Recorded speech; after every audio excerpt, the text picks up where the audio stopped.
Hey everyone, welcome back to the channel. This is episode 3 in our Women of the Bible series. Today we're talking about Hagar, a woman whose story is raw, often painful, but so powerful. Hagar reminds us that God sees the forgotten, the mistreated, the outsider. Her story speaks deeply to anyone who has ever felt alone or unseen. Hagar was an Egyptian servant in Abraham and Sarah's household. She wasn't part of God's promise to Abraham at first.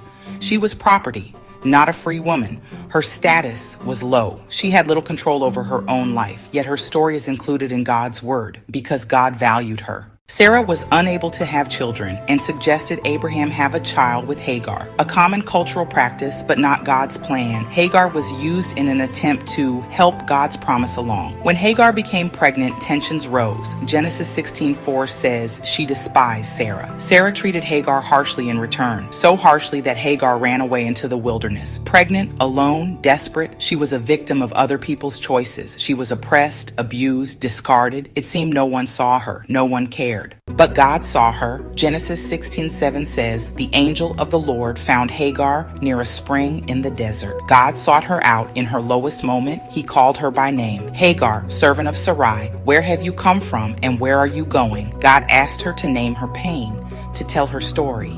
He listened. The Lord told her to go back and submit to Sarah, promising he would increase her descendants so much they would be too numerous to count. He also told her about her son.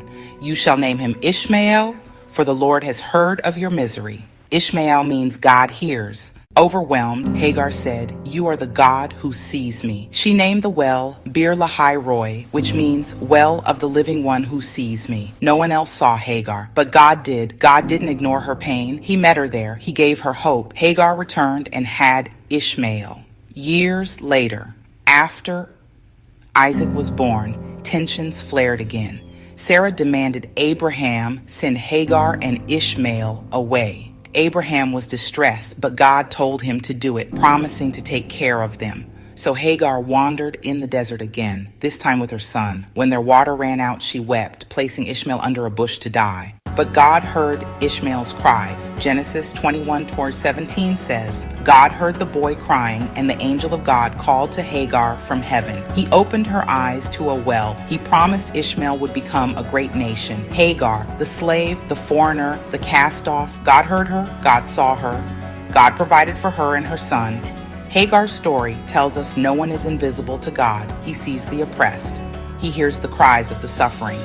He keeps his promises, even to those on the margins.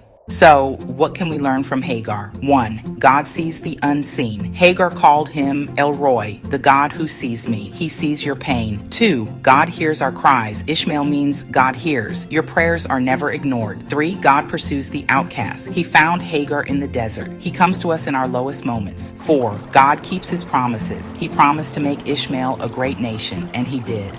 5. Your story isn't over. Hagar's worst moments weren't her end. God provided a way forward. Maybe you feel invisible today. Maybe you feel discarded or unworthy. Hagar's story is for you. God sees you, God hears you, and God has hope and purpose for your life.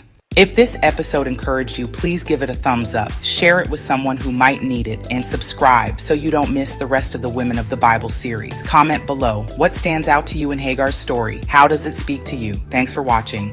Stay faithful. God bless you. See you next time as we keep exploring Women of the Bible.